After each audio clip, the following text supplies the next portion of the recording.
to your room. Glory and praise to you, O Lord Jesus Christ. Altogether, Lord, you are truly the Savior of the world. Give me living water, that I may never thirst again. Glory and praise to you, O Lord Jesus Christ.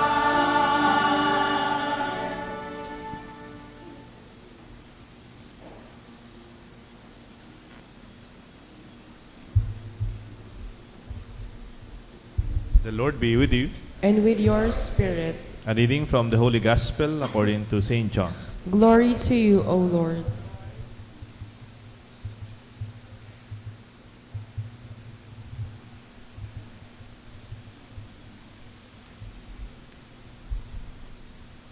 Jesus came to a town of Samaria called Sychar, near the plot of the land of Jacob had given his son Joseph. Jacob's well was there. Jesus, tired from his journey, sat down there at the well. It was about noontime. A woman of Samaria came to draw water. Jesus said to her, "Give me a drink." The disciples has gone into the town to buy food. The Samaritan woman said to him, "How can you, a Jew, ask me, a Samaritan woman, for a drink?" For the Jews use nothing in common with Samaritans. Jesus answered and said to her, "If you knew the gift of God and who is saying to you, 'Give me a drink,' you would have asked him, and he would have given you living water." The woman said to him, "Sir, you do not even have a bucket, and the cistern is deep. Where then can you get this living water?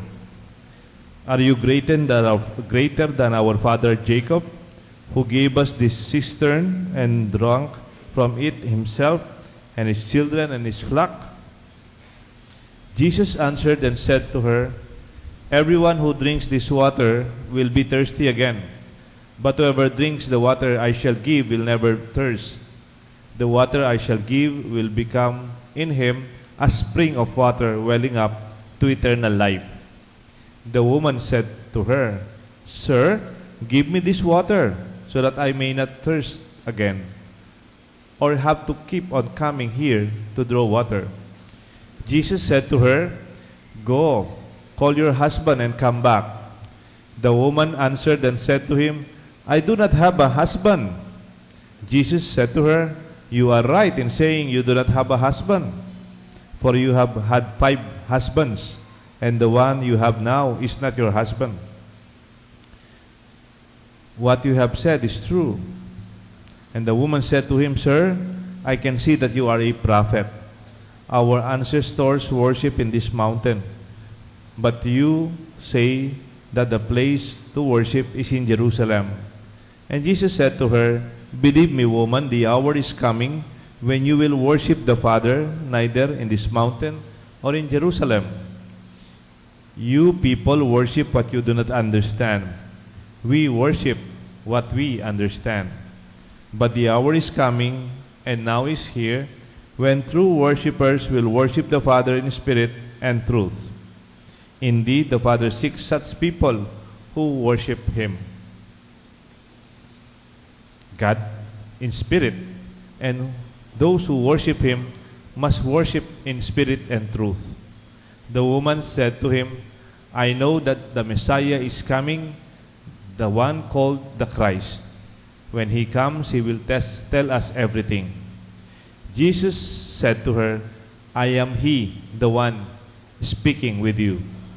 At that moment His disciples returned, and they were amazed that He was talking with a woman, but still no one said, "What are you looking for?" or "Why are you talking with her?" The woman left her jug and went into the town and said to the people, "Come, see a man who told me everything I have done. Could he possibly be the Christ?" They went out of the town and came to him. Meanwhile, the disciples urged the Rabbi, "Eat."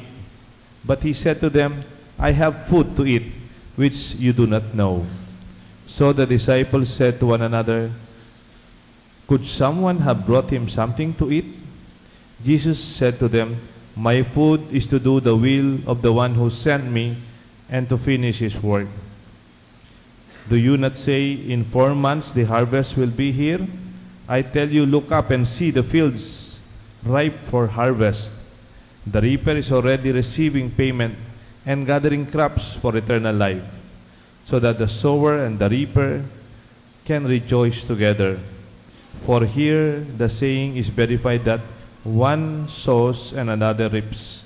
I sent you to reap what you have not worked for. Others have done the work, and you are sharing the fruits of their work. Many of the Samaritans of that town began to believe in him because of the word of the woman who testified, he told me everything I have done.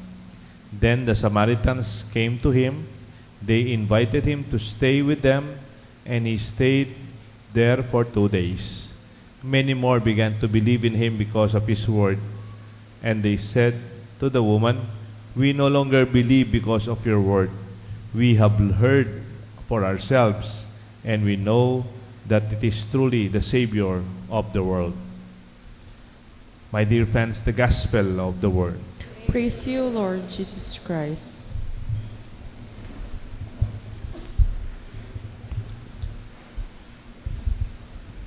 Good morning po sa inyong lahat. Meron po tayong nag-golden wedding anniversary ngayon. Si Mr. and Mrs. Abelio and Erlinda Ferreras. Palakpakan ho natin sila. Kasama po ang kanilang mga pamilya at mga anak. At mamaya pagkatapos ng misa, I will be blessing them. Instead of having a separate wedding anniversary, they're celebrating us in our midst. No? So sana tayo ay ma-inspire sa buhay na it can be gold and even beyond. So we go in the name of the Father, the Son, and the Holy Spirit. Magandang umaga ho sa inyong lahat. Ang tanong na sino ka can be seen in different ways. You can use the question, sino ka, to be defensive. Pag may taong lumalapit sa iyo, gusto kang tulungan pero hindi mo siya kilala at ayaw mo siyang tumulong sa iyo, pwede mo sabihin in a defensive way, you question, who are you anyway? Sino ka? Sino ka ba? Especially when you are defensive. This is the question of the Samaritan woman to Jesus. Jesus approached her.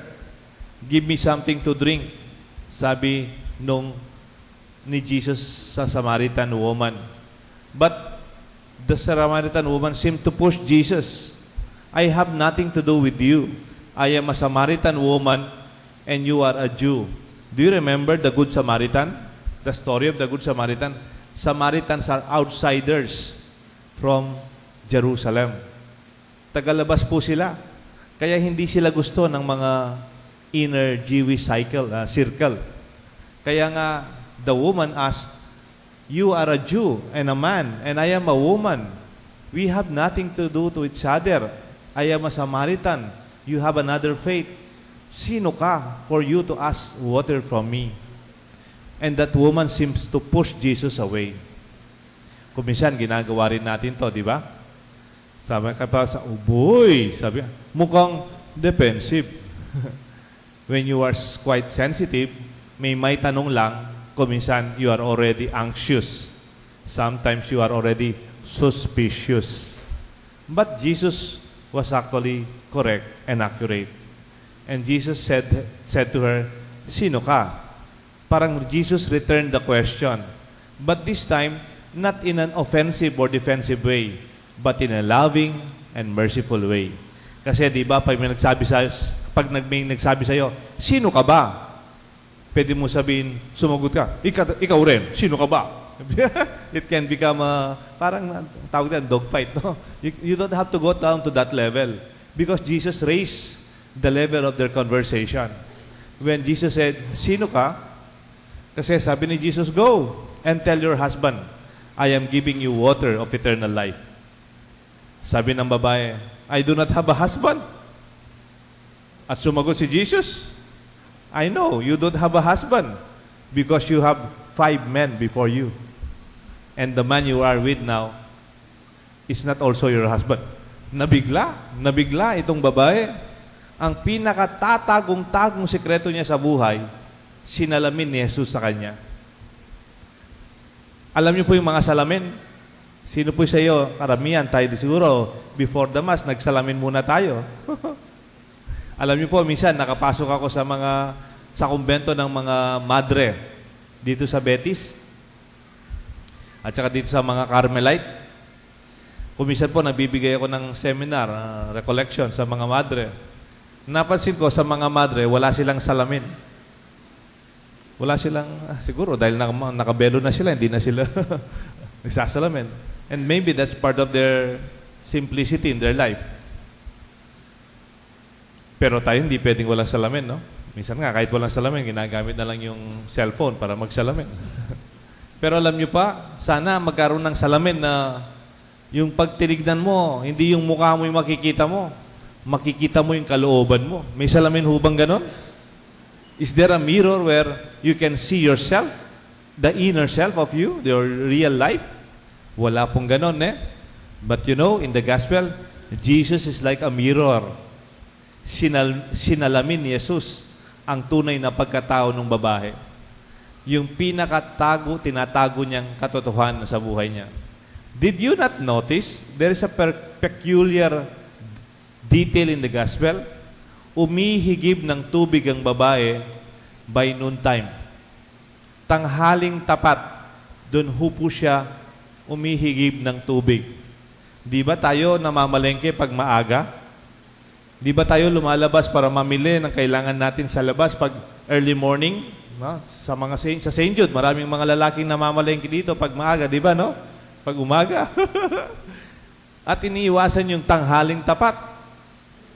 Ba't kaya siya lumalabas siya ng tanghali para maghigib? Para maiwasan niya ang maraming tao. Precisely. Because she did not want to socialize. She did not want to engage herself. Baka makita siya. Baka makilala siya. Kasi may tinatago siya sa buhay niya. But when Jesus told her, you have 5 men and the man you are with today is not your husband, the woman realized Jesus is not only a prophet, but the Savior.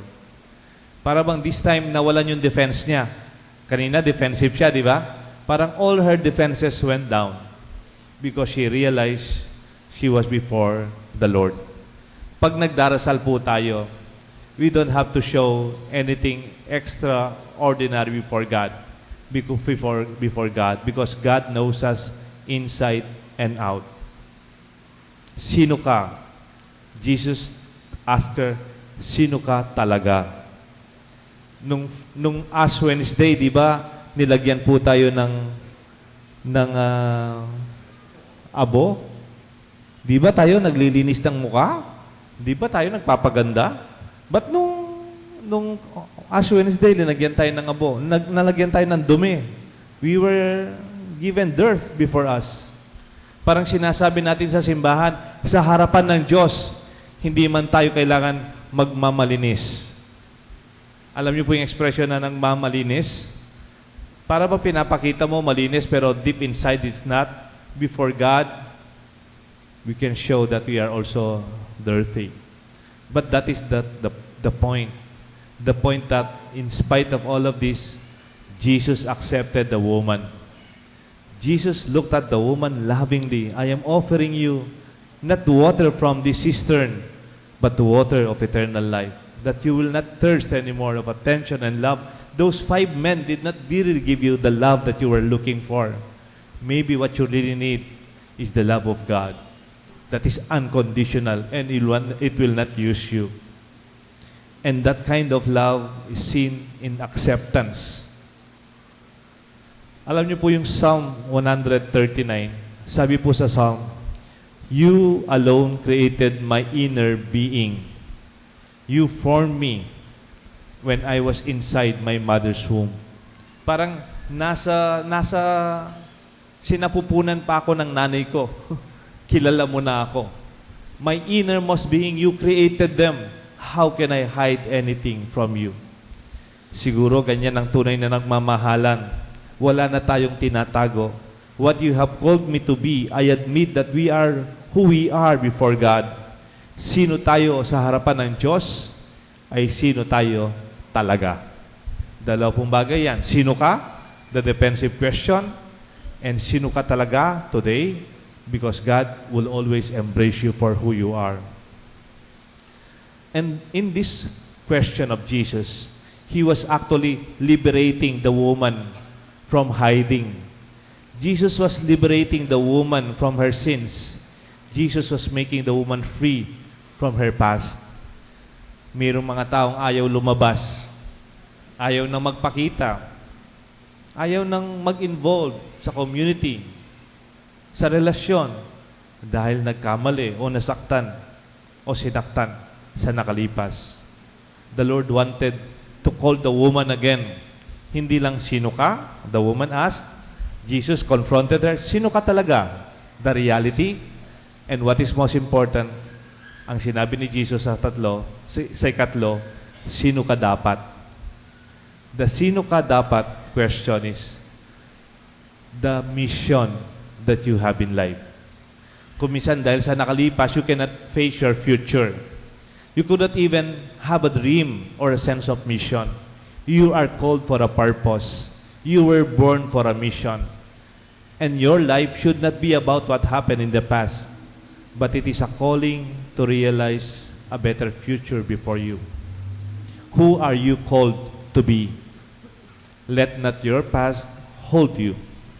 That woman was liberated to be who should be her real calling. Hindi ho ba kayo nagtaka? Sorry, mahaba po yung gospel. Pero I tell you, mas hahaba pa yung mga gospel niyan. Malapit na kasing Holy Week. Pero napansin nyo, I read the long gospel, pero the woman, after meeting Jesus, she ran. Iniwan niya yung tubig. Iniwan niya yung kanyang jar. Di ba? Nandun para humigib ng tubig. Nung nakaharap na yung Diyos, naramdaman yung pagmamahal ng Diyos. And she was accepted with all her scars and all her secrets in life. She ran. Pumunta siya sa palengke. And she announced, I have met the Lord.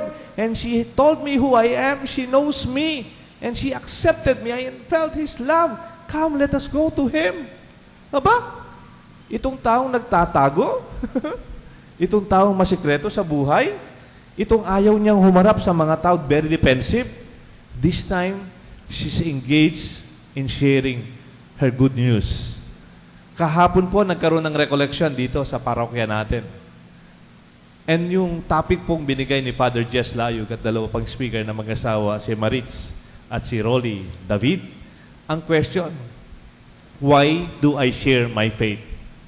Bakit ko binabahagi ang aking pananampalataya sa Diyos? Precisely because we felt the love of God. When we proclaim, we don't show that they are wrong and we are right, or we are holy and they are not. When we proclaim, we simply felt we are loved. And when you felt that you are loved, there's no other way but to reciprocate and to rejoice and to share it. And that is the good news of that woman. Itong taong nagtatago, itong taong defensive, itong taong ayaw umarap sa ibang tao, this time she's out there proclaiming the good news of encountering the Lord with the water that was kept in her. This is our invitation, that all of us should not focus on our past or our mistakes, for the goodness and the grace of God is far beyond our limitations. Kung minsan may taong pabirong nagsasalita, Father, gusto kong tumulong sa simbahan kaya lang makasalanan ako. Father, gusto ko sanang mag-serve kaya lang, alam mo naman, I am not worthy. Kahit na pabiro, di ba may expression na yung biro, pinsan ng katotohanan yan. And just saying, the Lord will always accept us. Kung yung walang kasalanan na lang ang harap sa atin, wala na sigurong haharap sa atin, wala na sigurong magsiserve, wala na sigurong magli-lead sa atin lahat. Our basis is not because we are holy, no, but because we are forgiven because of God's love. And that is what we proclaim. Gusto ko lang po magtapos doon sa bahay ho namin, meron kaming cistern. Sa bahay namin sa Florida Blanca, meron po kaming balon, talaga, Kapampangan. At yung image namin ng talaga doon, talagang totoo po siyang cistern. Kala ng iba, di ba ngayon yung magaling sa landscaping, sa garden, ginagawang mga ornamental lang yung mga well, no? Mga wishing well. Yun, talagang ano po yun. May talagang well. Sabi ng lola ko, nung panahon ng gera nga po, and before that, talagang yung mga kapitbahay namin, doon sila kumukuha ng tubig. And the good thing, hanggang ngayon, yan po ito picture. Hanggang ngayon, nandyan pa yan. Meron kaming well. Akala ng iba, design lang. Totoo po yan, may tubig sa baba. At nung maliit kami, kumukuha kami ng tubig dyan kasi wala pang nawasa noon, tsaka wala pang jetmatic, wala pang mineral water. Ngayon po, mga 3 weeks ago, pinalinis ng nanay ko kasi nire-repair yung bahay namin. Nung pinalinis yung nanay ko, ang dumi. Ang daming tinapon na basura, ng mga batang naglalaro. Talagang hindi lang marumi, talagang mabaho, and murky yung waters. At alam niyo po, after some time, yung naglilinis, bumaba pa. Ang daming nakuwang barya, more than 200. Kasi pala yung mga bata naghuhulog din ng mga barya. Akala nila wishing well. So tumama yung naglinis. Tapos magaling po yung naglilinis. Naglagay ng submersible pump. Nung nilabas yung tubig, maitim, marumi, mabaho. And you know, after some time, nagbalik ako 3 days ago. Ginagamit ngayon sa garden ng aming kasamang bahay. Tapos, ang lakas-lakas ng machine Talagang pinapalabas yung tubig ilang araw, continuously. Alam niyo po, nabigla ako. Sabi nung kasamang bahay namin, Amo, kadyaman na danom nini, sarap ng tubig. Uminom po siya sa harapan ko. Huwag kang uminom dyan. Patest muna natin sa DOST. O kaya yung DOH. Baka hindi, Father, talagang masarap yung tubig, malamig. And then after many times na pinapalabas yung maraming tubig, the purest spring came out. It was not noticed. It was dirty. It was impure. And yet when it was pulled out, the spring of real water and freshness of new life was from that well. Ganyan siguro yung kwento ng babae. Yung nakikita, yung marumi, yung mabaho, yung impure, and yet the Lord allowed it to be out. And when the beautiful spring that nourished life of not only the plants, of people who will be using it, my dear friends, this is also our story.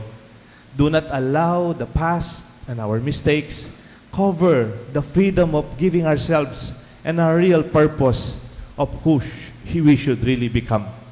And this is our call, and this is our good news. May God bless us all, the Father, and the Son, and the Holy Spirit. Amen. I believe in God, the Father Almighty,